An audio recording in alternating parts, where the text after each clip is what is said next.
জ্যোতিষশাস্ত্রে ১২টি কক্ষ, নবগ্রহ ও ১২টি রাশির গণনার বিশ্লেষণ করেই ব্যক্তির জীবনের বিভিন্ন পরিস্থিতি বিচার করা হয়।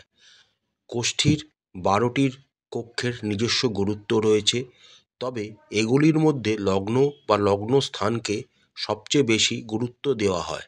যে কোনো জাতকের জন্মের সময় পূর্বের আকাশে যে রাশি উদয় হয় সেই রাশিকেই লগ্ন বলা হয়। এই লগ্ন রাশিকে কোষ্ঠীর প্রথম স্থানে স্থাপন করে সমস্ত জ্যোতিষ গণনা করা হয়ে থাকে। জন্ম সময়ের উদিত লগ্নকে কোষ্ঠীর প্রথম স্থানে স্থাপন করা হয় বলেই জন্মছকের প্রথম স্থানকে লগ্ন বলা হয়। আসুন এবার আমরা দেখে নিই লগ্নে কোন গ্রহ থাকলে কী ফল আপনারা পেতে পারেন, সেই সম্পর্কে এবার আলোচনাটা শুরু করা যাক। লগ্নে রবি অবস্থান করলে জাতক ব্যক্তি স্বল্প কেশযুক্ত, ক্রোধী, নিরুৎসাহী, অলস, কর্কশ, দীর্ঘকায়, বলিষ্ঠ শরীর, নেত্ররোগী, নির্ঘন ও ক্ষমাগুণ রহিত হয়ে থাকে। মেষ লগ্নে রবি অবস্থান করলে জাতক বা জাতিকা চক্ষুরোগী ও ধনী হয়ে থাকে। মেষ লগ্নে যোগ ও দৃষ্টিহীন রবি অবস্থান করলে ব্যক্তি সাধারণত আকার বিশিষ্ট, উচ্চ মর্যাদা সম্পন্ন, অভিজাত ও পরিবারের বংশধর, বিত্তশালী বংশজাত, সাহসী ও ধনবান হবে। সিংহ লগ্নজাত রবিতে নিঃসান্ধ্য, তুলা লগ্নজাত রবিতে ধনহীন ও অন্ধ এবং কর্কট লগ্নজাত রবিতে চক্ষুতে ফুলি রোগগ্রস্ত হবে।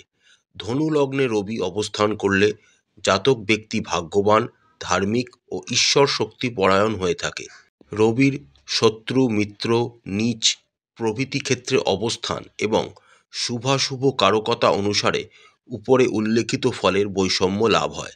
রবি যদি দুস্থানপতি হয়ে লগ্নে অবস্থান করলে এবং শুভ সম্পর্ক না করলে সম্পূর্ণ অশুভ ফল দান করবে, অর্থাৎ কেন্দ্র বা ত্রিকোণপতি হয়ে লগ্নে তুঙ্গ ও মিত্রগৃহে শুভ গ্রহের সহিত সম্পর্কে শুভ ফল দান করবে।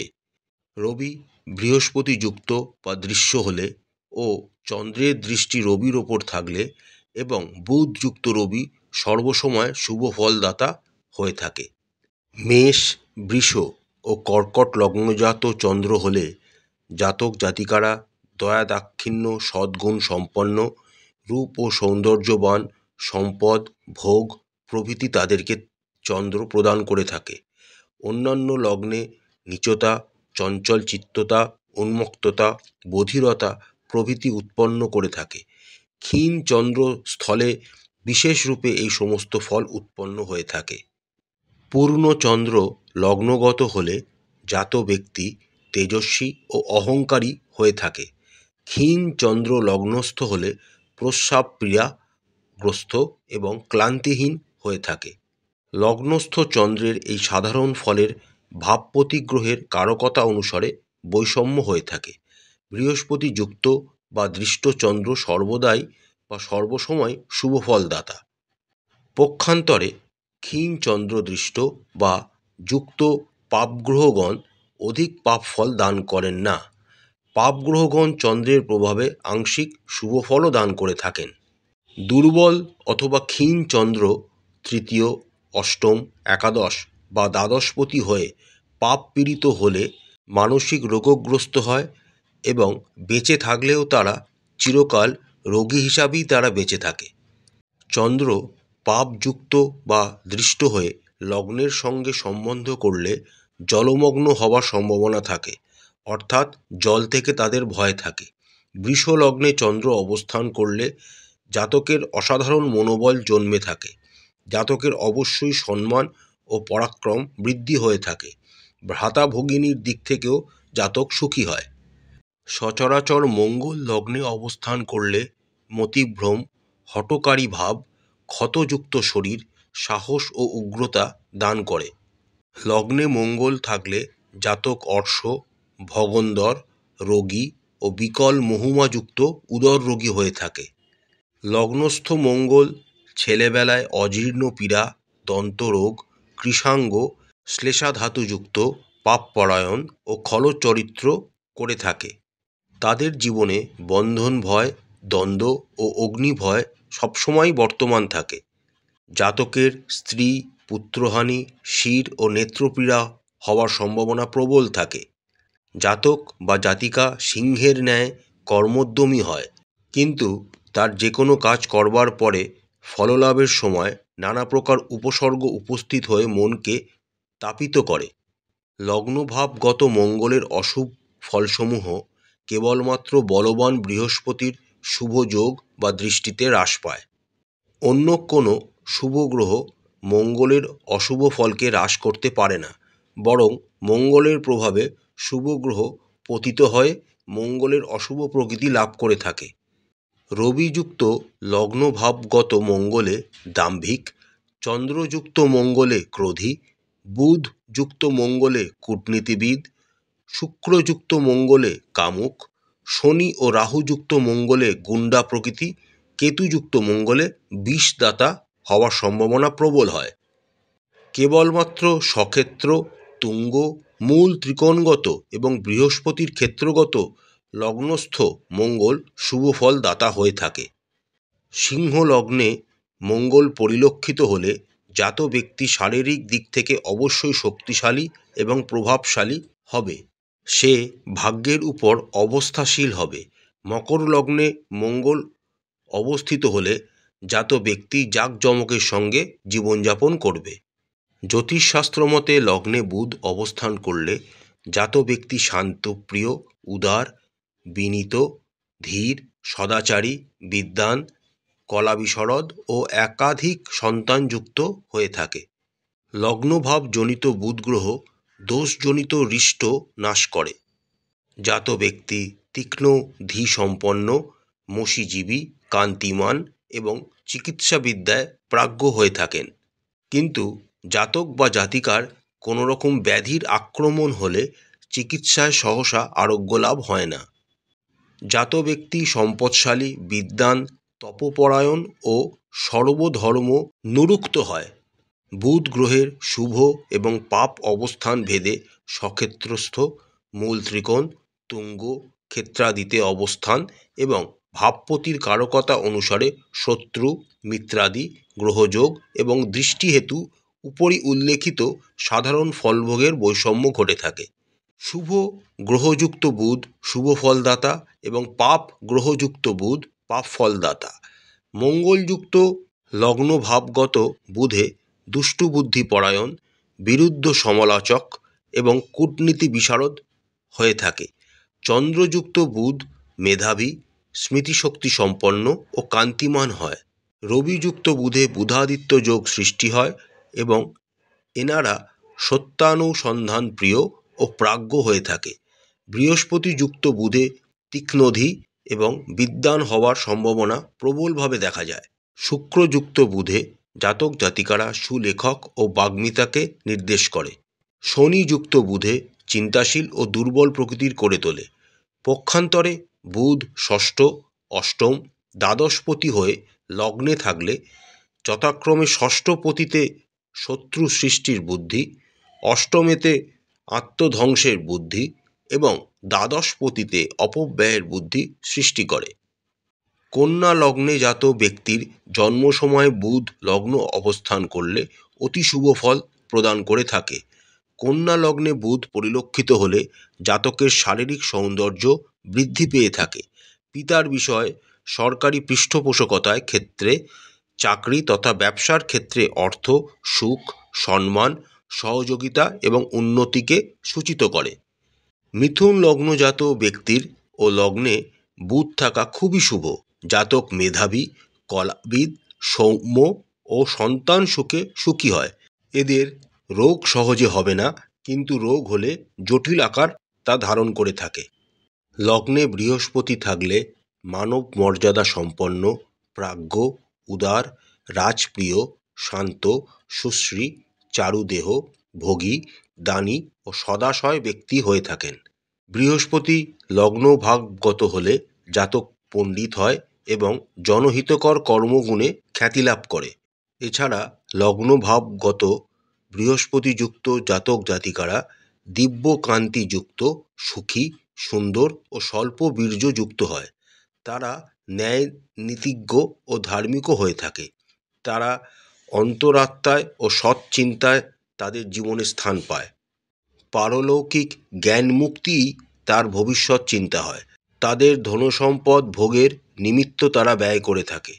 জাত ব্যক্তি কবি, সঙ্গীতপ্রিয়, দানশীল, সূচিপরায়ণ, সৌম্য দর্শন, ভোক্তা, রাজ বা শ্রেষ্ঠজন পূজিত, দেব ব্রাহ্মণ সেবাপরায়ণ, নীতিজ্ঞ এবং বিত্তশালী হয়ে থাকে। বৃহস্পতি লগ্নে অবস্থান ভেদে ও বলাবল অনুসারে উপরি উল্লেখিত ফলের বৈষম্য সৃষ্টি করে থাকে। বৃশ্চিক লগ্নের ক্ষেত্রে দ্বিতীয় এবং পঞ্চমপতি হিসাবে বৃহস্পতি, কর্কট লগ্নের ক্ষেত্রে ষষ্ঠ এবং নবমপতি হিসাবে বৃহস্পতি এবং মেষ লগ্নের ক্ষেত্রে নবম এবং দ্বাদশ ভাবের অধিপতি বৃহস্পতি সর্বদা শুভ ফল দান করে থাকে। আবার চতুর্থপতি হিসাবে ধনু লগ্নের সাপেক্ষে ও দশমপতি হিসাবে মীন লগ্নের সাপেক্ষে এবং পঞ্চম ও অষ্টমপতি হিসাবে সিংহ লগ্নের সাপেক্ষে বৃহস্পতি নিরপেক্ষ গ্রহ হিসাবে গণ্য হয়ে থাকে। অনুরূপভাবে কুম্ভ লগ্নের সাপেক্ষে দ্বিতীয় এবং একাদশপতি হিসাবে, মকর লগ্নের সাপেক্ষে তৃতীয় এবং দ্বাদশপতি হিসাবে, কন্যা এবং মিথুন লগ্নের হিসাবে দশমপতি এবং সপ্তমপতি হিসাবে এবং বৃষ লগ্নের সাপেক্ষে অষ্টম এবং একাদশপতি হিসাবে বৃহস্পতি অশুভ ফল প্রদান করে থাকে। বৃহস্পতি দোষযুক্ত হয়ে লগ্নে থাকলে জাতক দাম্ভিক ও অত্যাচারী হয়ে থাকে, কিন্তু বৃহস্পতি সর্বতোভাবে শুভ ও পূর্ণ গ্রহ হওয়ায় সে যে কোনো অবস্থায় থাকুক না কেন তার প্রকৃতিগত শুভফল হতে অধিক বৈষম্য ফল সৃষ্টি করে না। নীচ ক্ষেত্রস্থ শত্রু গৃহগত পাপযুক্ত বা পাপ প্রভাবিত বৃহস্পতি লগ্নে থাকলে পূর্ণ শুভফল দান করতে না পারলেও পাপ গ্রহের মতো সম্পূর্ণ অশুভ ফল দান করে না, পরলোকের দিক নির্দেশনা করায়। দুর্বল পাপ গ্রহ পীড়নের বৃহস্পতি লগ্নে থাকলে জাতকের প্রজ্ঞাকে বলিষ্ঠ না করলেও তাকে ধর্মভীরু করায়। অন্তরে তাদের অসাধু প্রেরণা সৃষ্টি হলেও তা স্বল্পকেশেই কার্যে পরিণত হয় না। অস্থির ও অভাবস্থিত চিত্তের জন্য তাকে সময় অসময় অসাধু প্রেরণায় অন্যায় কার্যে তাদের মন এগোলেও তারা সেটা করে উঠতে পারে না। রবি এবং চন্দ্রের বল থাকলে দুর্বল বৃহস্পতির অসাধু প্রভাব অধিকাংশে দমিত হয়ে থাকে। এইসব জাতক জাতিকাদের আত্মনিগ্রহ এবং আত্মবিশ্লেষণের মধ্য দিয়ে বৃহস্পতির দুর্বল নীতিকে বলিষ্ঠ করে তুলতে পারে। বৃহস্পতি শত্রু গৃহগত ও পাপ পীড়িত এবং ষষ্ঠ, অষ্টম এবং দ্বাদশপতি হয়ে লগ্নে থাকলে জাতকের প্রকৃতির ভিতরে অস্থিরতা সৃষ্টি হয়। জাতক নীতিজ্ঞান বর্জিত ও বিবেকহীন হয়ে থাকে। সে লোভপরায়ণ, স্বল্প মেধাযুক্ত, স্বীয় বুদ্ধির দোষে শত্রু সৃষ্টিকারী, বুদ্ধিভ্রম, দুষ্কৃতকারী এবং অযথা অমিতব্যয়ী হয়। এই সকল কর্মের ভিতরেও তার কিছুটা ধর্মভাব প্রচ্ছন্ন থেকে যায়। রবির দীপ্তাংশরহিত বৃহস্পতি চন্দ্র ও বৃহস্পতি মঙ্গল ও বৃহস্পতির যোগ বা দৃষ্টি লগ্নে থাকলে বৃহস্পতির স্বকীয় গুণের পূর্ব বিকাশে সক্ষম হয়। লগ্নে বুধযুক্ত বৃহস্পতি মেধাবী ও স্মৃতিশক্তি সম্পন্ন, শুক্রের প্রভাবে রজ ও সত্ত্ব গুণী এবং ভোগী, শনির প্রভাবে ত্যাগী, রাহুর প্রভাবে বৃহস্পতির চণ্ডনীতিপরায়ণ দোষে জন্মগ্রহণ করে থাকে।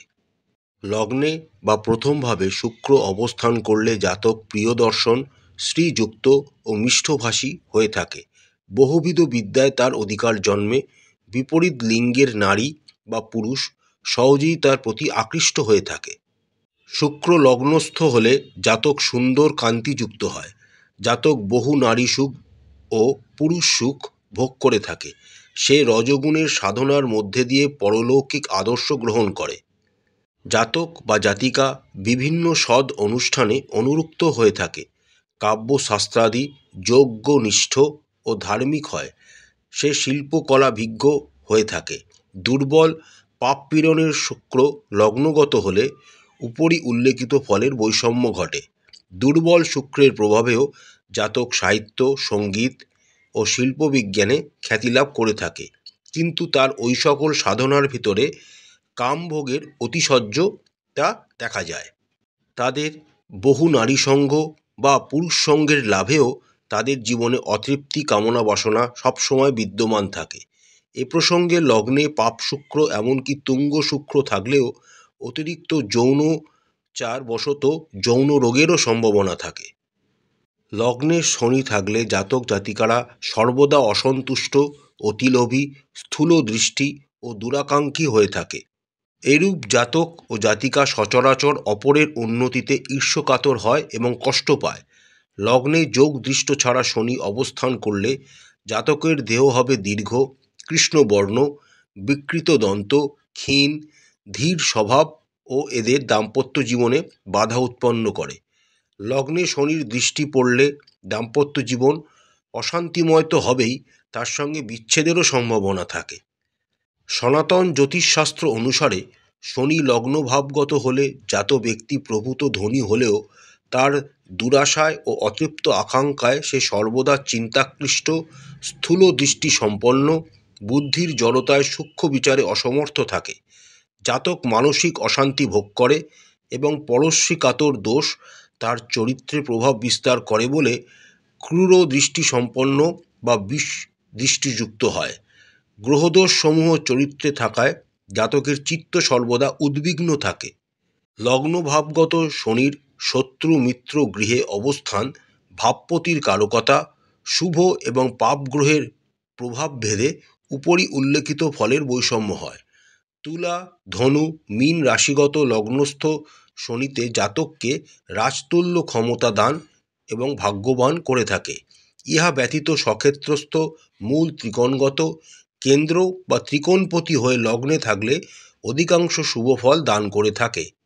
শনি নৈসর্গিক পাপগ্রহ হেতু ভাবপতি হিসাবে বলবান থাকলেও যদি কেন্দ্র বা ত্রিকোণে শুভ গ্রহের বল না থাকে বা শুভ গ্রহের দ্বারা প্রভাবিত না হয়ে থাকে, তাহলে শুভ ফলের মধ্যে আংশিক অশুভ ফল দান করবে। লগ্নস্থ শনি বাত, বায়ুপীড়া এবং অনিদ্রার কারণ জীবনে নিয়ে আসে। রাহু লগ্নে থাকলে জাতক জাতিকারা শত্রুজয়ী, অসাধু বুদ্ধি সম্পন্ন, স্বজন বঞ্চক, কাম প্রবণ, রুগ্নদেহী ও শিরোরোগী হয়ে থাকে। স্ত্রী বা স্বামী থাকলেও উদ্দাম যৌন কাম ভোগ স্পৃহা তাদের মধ্যে সবসময় থেকেই যায়। স্ত্রী বা স্বামী হেতু তাদের মধ্যে সন্তাপ সবসময়ই থাকে। মেষ, কর্কট ও সিংহ লগ্নস্থ রাহু স্বর্ণজাতীয় মূল্যবান সম্পদ লাভ করায়। নবম, পঞ্চম বা চতুর্থ, দশম ভাগ্যত বলবান শুভগ্রহের অবস্থানে লগ্নজাত রাহুর অশুভ ফল অনেকাংশে প্রশমিত হয়। রাহু রাজযোগের কারক হলেও নৈসর্গিক পাপগ্রহ হেতু লগ্নে থাকলে পরপীড়নের মধ্য হতে রাজযোগের ফলাফল লাভ করে ক্ষণকাল ক্ষমতার দম্ভ প্রকাশের পর নিস্তেজ হয়ে পড়ে। শুভ গ্রহের প্রভাব ব্যতীত রাহুর অশুভ প্রভাব প্রশমন করা সম্ভব নয়। মেষ হতে কন্যা লগ্নে রাহু থাকলে গ্রহ রিষ্টি নাশ করে, কিন্তু অন্য লগ্ন থাকলে রাহু কারক ব্যাধির সম্ভাবনাকে জাগিয়ে তোলে। রাহু কারক ব্যাধি, আত্মহত্যার ইচ্ছা, অজীর্ণ রোগ ও আকস্মিক পীড়াকে নির্দেশ করে। কেতু লগ্নে থাকলে জাতক ভ্রাতা ও বন্ধুগণের সহিত বিবাদ সবসময় করে থাকে। অসাধু প্রকৃতির লোক কর্তৃক জাতক সর্বদা ভীত ও উদ্বিগ্ন চিত্ত হয়ে থাকে। তার নানা প্রকার বায়ুজনিত পীড়া ভোগ হয়। তুলা, মকর ও কুম্ভ লগ্নজাত কেতু অনেকাংশে শুভফলদাতাও হয়ে থাকে। অশুভ কেতু লগ্নে থাকলে বায়ু ও উদর রোগের সম্ভাবনা প্রবলভাবে দেখা যায়। লগ্নস্থ নিচস্থ কেতু বিদেহ মুক্তির অন্তরায়। আশা করছি লগ্নে রবি, বুধ, শুক্র, মঙ্গল, চন্দ্র, বৃহস্পতি, শনি, রাহু ও কেতু থাকলে কি কি ফল আপনারা পেতে পারেন তার একটা আভাস আমি এই ভিডিওর মাধ্যমে আপনাদের দিতে পেরেছি। আমাদের চ্যানেলটি ভালো লাগলে অবশ্যই সাবস্ক্রাইব করবেন, আমাদের চ্যানেলের পাশে থাকবেন। হর হর মহাদেব, জয় মা কালী, নমস্কার।